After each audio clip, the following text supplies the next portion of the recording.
Bismillahirrahmanirrahim. Saya Ali. Assalamualaikum warahmatullahi wabarakatuh. Waalaikumsalam warahmatullahi wabarakatuh. Selamat datang Bapak Ibu. Terima kasih atas waktu yang sudah diberikan dan sudah diluangkan untuk Bapak Ibu.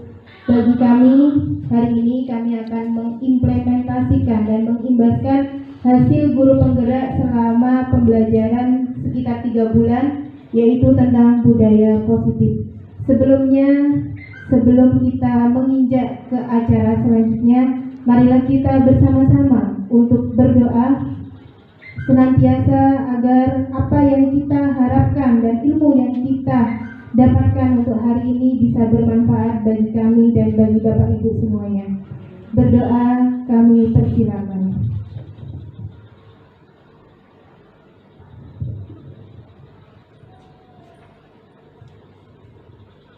Berdoa selesai. Terima kasih. Sebelum kita bersama-sama untuk mengimplementasikan hasil kerja guru penggerak, saya perkenalkan terlebih dahulu. Yang pertama saya pribadi adalah Sofiati, biasanya dipanggil Ibu Sofi di sini.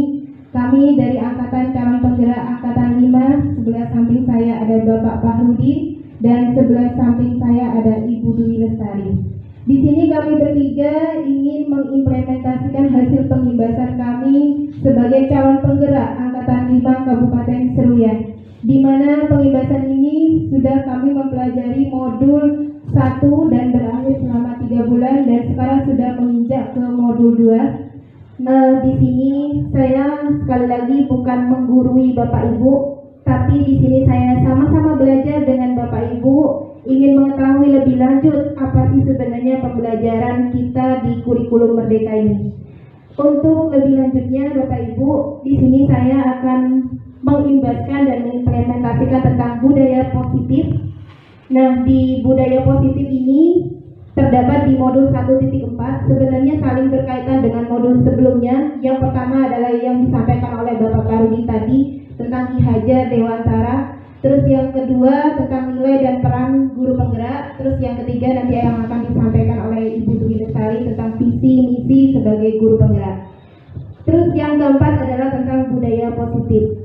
Nah, di sini kami bertiga sebenarnya fokusnya ke tujuan aksi nyata yang akan dilaksanakan oleh kami bertiga sebagai calon penggerak. Tapi kami sudah melaksanakan aksi nyatanya minggu kemarin.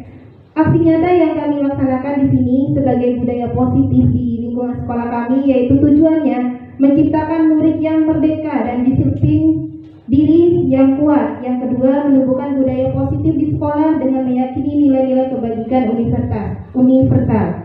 Di sini Bapak Ibu perlu diketahui bahwa konsep utama untuk budaya positif yaitu ada 7. Yang pertama tentang perubahan paradigma belajar, di mana untuk perubahan paradigma belajar sekarang ini berfokus pada tujuan pembelajaran yang berdiferensiasi, di mana pembelajaran berdiferensiasi ini kita untuk memenuhi kebutuhan diri murid. Jadi murid itu nanti bagaimana belajarnya akan bisa memperoleh kebahagiaan dalam hidupnya.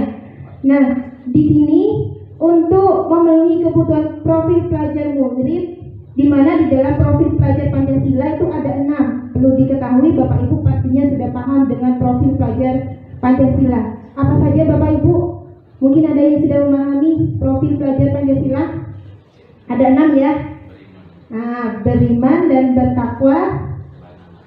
Nah, beriman dan bertakwa kepada Tuhan Yang Maha Esa itu ya. Biasanya saya kalau sama murid di kelas, saya biasanya menyanyikan setiap hari profil pelajar Pancasila. Jadi nyanyian saya itu pada nyanyian becak. Masih ingat ya Bapak Ibu, nyanyian lagu becak anak kecil? Becak itu ya. Belajar Pancasila, beriman dan bertakwa pada Tuhan Yang Esa dan berakhlak mulia, berkebinekaan global, gotong royong mandiri, kreatif dan bernalar kritis. Jadi itu Bapak Ibu, setiap hari saya menyanyikan itu pada siswa. Jadi siswanya senang. Setiap kita pembelajaran kurikulum Merdeka, siswa itu tidak dituntut untuk cenderung belajar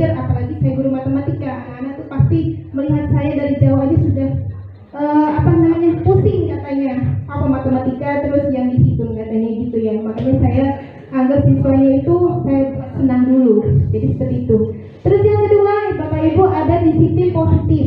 Bagaimana kita menciptakan sikap disiplin pada diri anak dari luar atau dari dalam, intrinsik atau ekstrinsik, ya Bapak Ibu. Biasanya Bapak Ibu itu perlu ketahui di sini, apalagi SMK, disiplin positifnya itu sangat tinggi. Biasanya Bapak Ibu itu menghukum ya kalau anak-anak terlambat. Sebenarnya tidak boleh menghukum itu kalau di sini ada sendiri. Nah, nanti saya jelaskan. Terus yang ketiga ada kebutuhan dasar manusia, Bapak Ibu.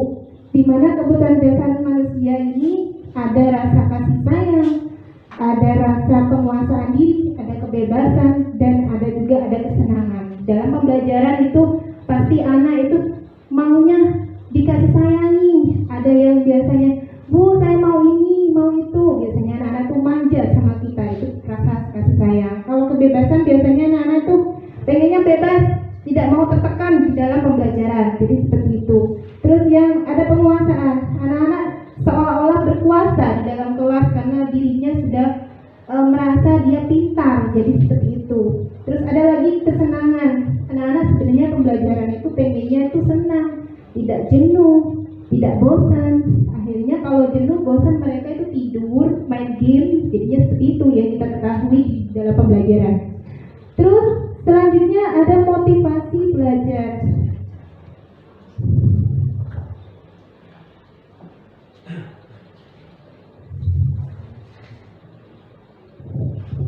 Nah, ini tadi yang sudah saya jelaskan tentang disiplin positif ya.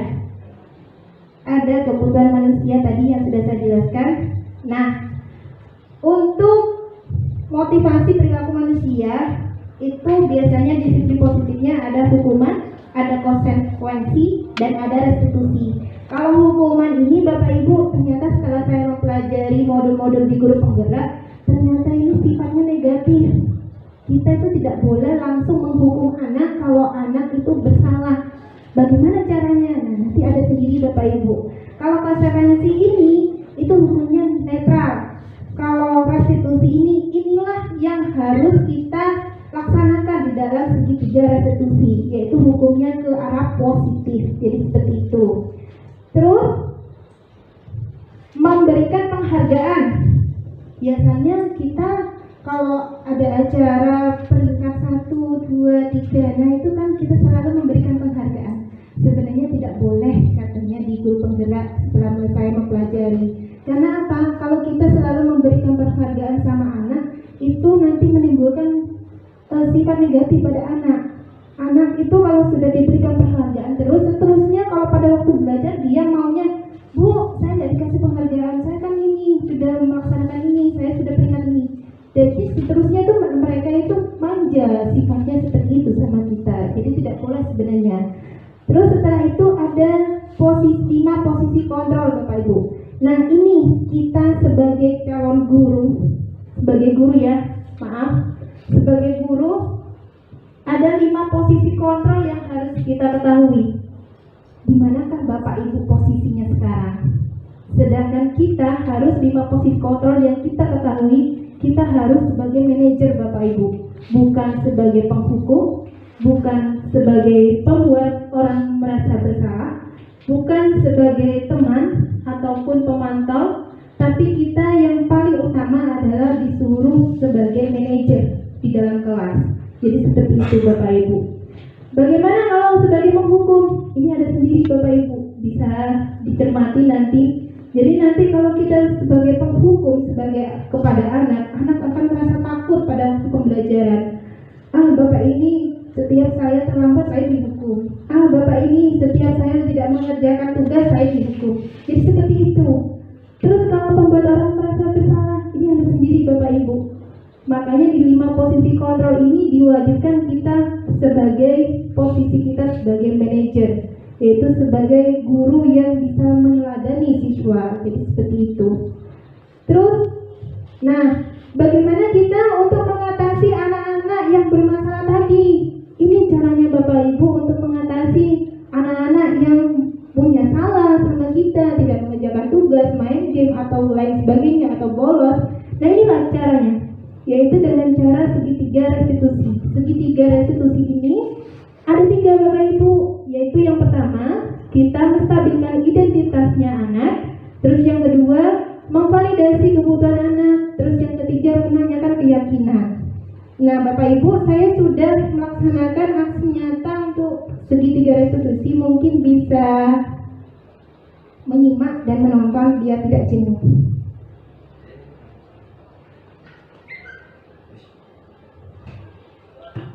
Suaranya tidak terdengar ya.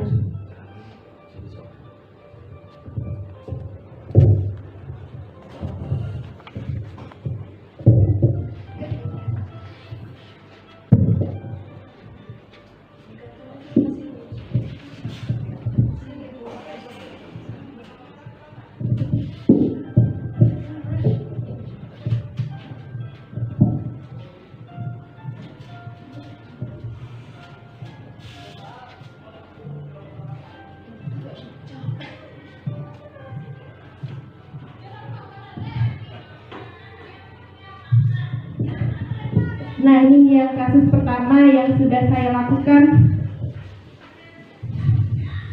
Pada saat saya ngajar, Bapak Ibu, ada salah satu murid di situ tidur pada saat saya ngajar matematika.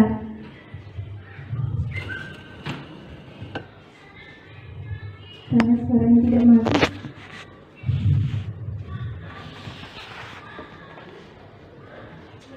Tidak bisa.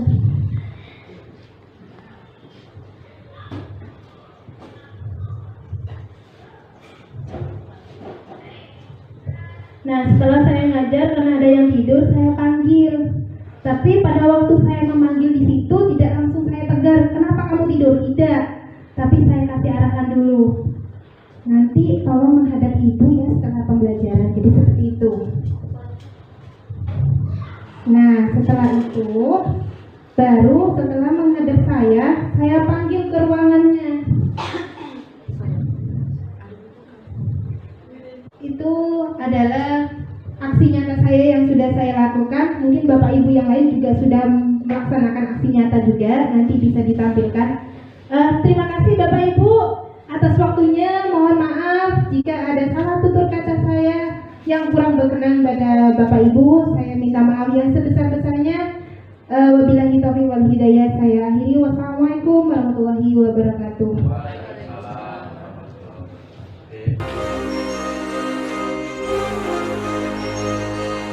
Sebelumnya di sini saya mewakili dari Bapak Kepala Sekolah karena beliau berhalangan hadir, ada perjalanan dinas, sehingga saya ditugaskan untuk mewakili penyambutan dari rekan-rekan kerja saya, Bapak Ibu guru yang mengikuti pelatihan guru penggerak.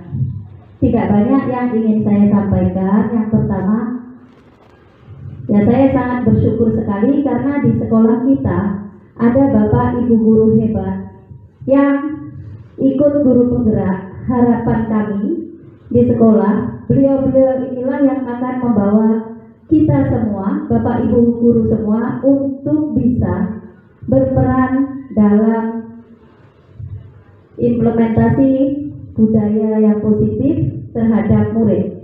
Karena kita tahu semua bahwa kurikulum yang sekarang lagi berjalan berbeda dengan kurikulum tahun sebelumnya. Kita akan memasuki kurikulum merdeka yang di situ banyak sekali perubahan yang harus Bapak Ibu guru siapkan, dan di sini kita sudah ada perwakilan dari guru penggerak. Insya Allah ilmunya akan bermanfaat untuk kita semua. Sekali lagi kami wakili kepala sekolah, saya ucapkan banyak-banyak terima kasih kepada Bapak Ibu yang sedang mengikuti program guru penggerak, karena kami tahu program guru penggerak itu luar biasa, waktu banyak tersita dan seterusnya, tanpa lelah mereka belajar.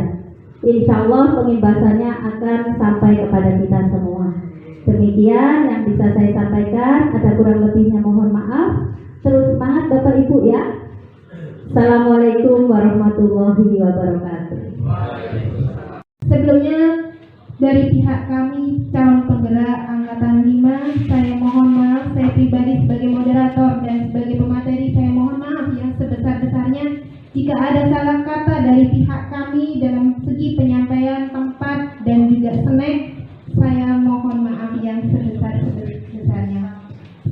diakhiri, marilah kita membaca dan menutup dengan bacaan Alhamdulillahirrahmanirrahim.